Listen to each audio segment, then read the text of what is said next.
Olá, pessoal! No dia 4 de julho de 2021, o UOL Economia noticiou que 20 mil pessoas recebem 230 bilhões de reais sem pagar imposto de renda e disse que essa fala foi do secretário da Receita Federal.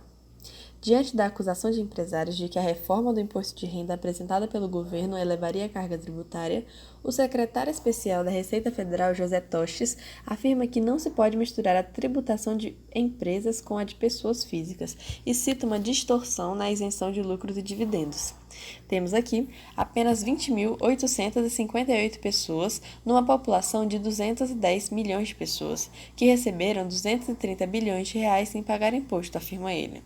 Essas pessoas pagaram só 1,8% de todo o rendimento que receberam, argumenta Tostes. Confira agora os principais trechos da entrevista, divididas em perguntas e respostas. A primeira pergunta foi a seguinte: a carga tributária do Brasil está em torno de 31%. A maior crítica é de que a Receita colocou muita gordura para aumentar a arrecadação. Ele responde que não concorda com essa avaliação e diz o seguinte: fizemos uma proposta para ter equilíbrio entre medidas que aumentam e que reduzem a arrecadação. Esses argumentos de que haverá aumento precisa ser avaliado de qual forma está sendo calculada. O não aumento da carga tributária é um princípio que o ministro Paulo Guedes colocou no início de seu trabalho. Então a carga não aumenta? De fato, a carga tributária não aumentou. Se essas medidas agora possibilitarem algum aumento de carga, não será por conta delas em si, porque, como nós estamos vendo, está havendo um aumento da arrecadação este ano, que poderá ser utilizado para reduzir incidências tributárias no próximo ano. Estamos com resultados bastante auspiciosos de arrecadação este ano e que não tem a ver com o aumento do imposto de renda, de alíquotas ou de alterações nas regras tributárias. O senhor falou que não tem como saber como está sendo feita a conta do aumento de carga. A Receita também divulgou apenas parcialmente os números. Eles serão detalhados? A resposta dele foi a seguinte: sim, estamos preparando uma nota exaustivamente detalhada, inclusive quanto a parâmetros, variáveis e metodologia utilizada. Veja aqui, por exemplo, a alíquota da pessoa jurídica está sendo reduzida para 29% e está sendo extinta a isenção do imposto de renda incidente sobre a distribuição dos dividendos, como a alíquota de 20%. Muitos comentários que revelam a preocupação com o aumento da carga tributária faz a conta somando as duas alíquotas. Isso é errado. Não se pode somar as duas alíquotas de 29% para a pessoa jurídica e de 20% para a distribuição dos dividendos. São tributos que incidem sobre contribuintes distintos, pessoa física e pessoa jurídica. Mesmo assim, fica em torno de 43% que os críticos acham alto. A resposta dele foi essa. Exatamente a mediana dos países da OCDE é 43,75%.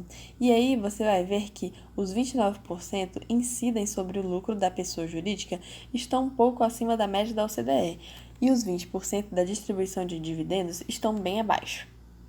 O senhor pode dizer onde está o caráter distributivo da proposta?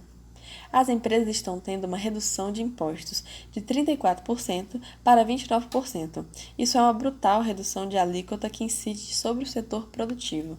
O que está sendo criado com a nova incidência é sobre uma renda de pessoa física, sócio da pessoa jurídica, que é isento até hoje e vai passar a ser tributado em 20%, o que absolutamente não é uma novidade na maioria dos países. O Brasil, antes de 95, tinha exatamente esse modelo de tributar a pessoa jurídica e tributar também a distribuição na pessoa física.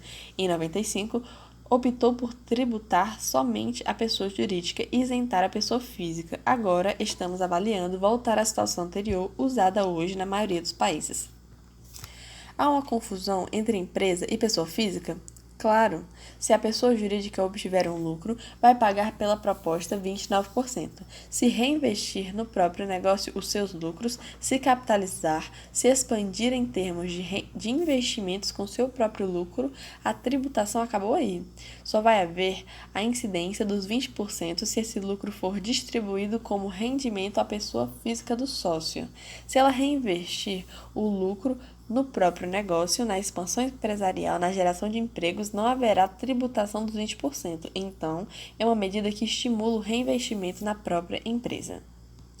Quem hoje recebe na pessoa física esses lucros e dividendos e por que há essa grita diante da proposta de tributação? Os que recebem acima de 320 salários, que é mais de R$ 352 por mês, são 20.858 pessoas, que recebem de rendimentos isentos 230 bilhões de reais. Não precisa dizer muito para identificar quem vai deixar de ser isento e quem vai pagar imposto a partir de agora. E mais ainda, se você somar os rendimentos tributáveis dessas 20 mil pessoas, que são apenas 18 milhões tributados como salário e como rendimento de trabalho, e os 230 bilhões como dividendos e rendimentos isentos, essas 20 mil pessoas terminam por ter uma alíquota de imposto de 1,8%. Ou seja, considerando todos os rendimentos que receberam, o imposto que elas pagavam representa 1,8%. Vamos mostrar os números e ver de fato quem vai ser afetado com essa medida.